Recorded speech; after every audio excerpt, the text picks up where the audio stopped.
Assalamualaikum warahmatullahi wabarakatuh. Perkenalkan, nama saya Muhammad Rizky Mukwago dengan NIM 131421101 kelas 4C. Baik, saya akan mempresentasikan materi tentang pembangunan di bidang sosial budaya. Yang pertama yaitu aspek utama sosial budaya. Bahasa sebagai identitas bangsa. Bahasa memiliki peran yang sangat penting dalam membentuk identitas suatu bangsa. Bahasa tidak hanya sebagai alat komunikasi, tetapi juga sebagai cerminan budaya, sejarah, dan nilai-nilai suatu kelompok masyarakat. Yang kedua, adat istiadat dan tradisi. Adat istiadat dan tradisi adalah bagian penting dari kebudayaan suatu kelompok, masyarakat, atau bangsa. Meskipun ada perbedaan dalam pengertian dan makna ketiga istilah tersebut, mereka sering digunakan secara bersamaan, saling terkait.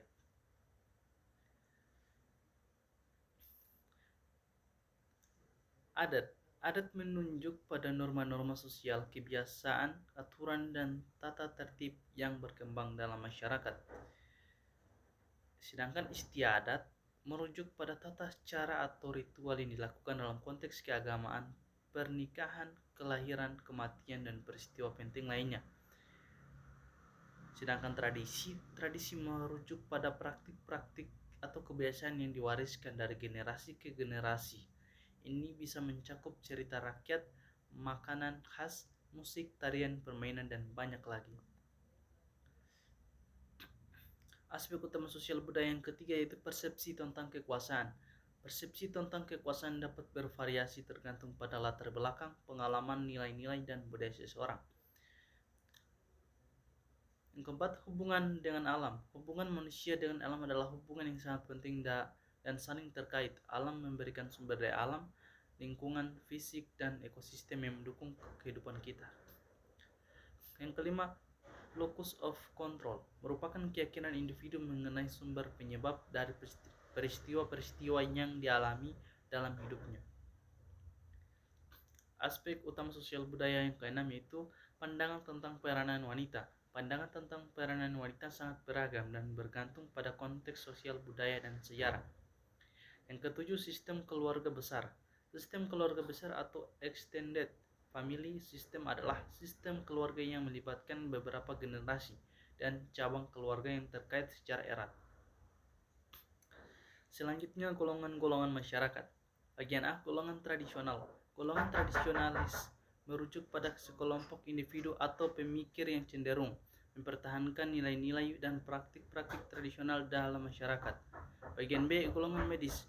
Golongan medis adalah kelompok atau individu yang menganut pandangan dan sikap yang mendukung perubahan dan kemajuan dalam berbagai aspek kehidupan, termasuk dalam bidang sosial, budaya, politik, dan agama. Bagian C, golongan ambivalen. Golongan ambivalen adalah istilah yang merujuk pada individu atau kelompok yang memiliki perasaan atau sikap yang saling bertentangan terhadap suatu subjek, situasi atau orang. Selanjutnya, pendidikan sebagai wahana utama pembangunan sosial budaya.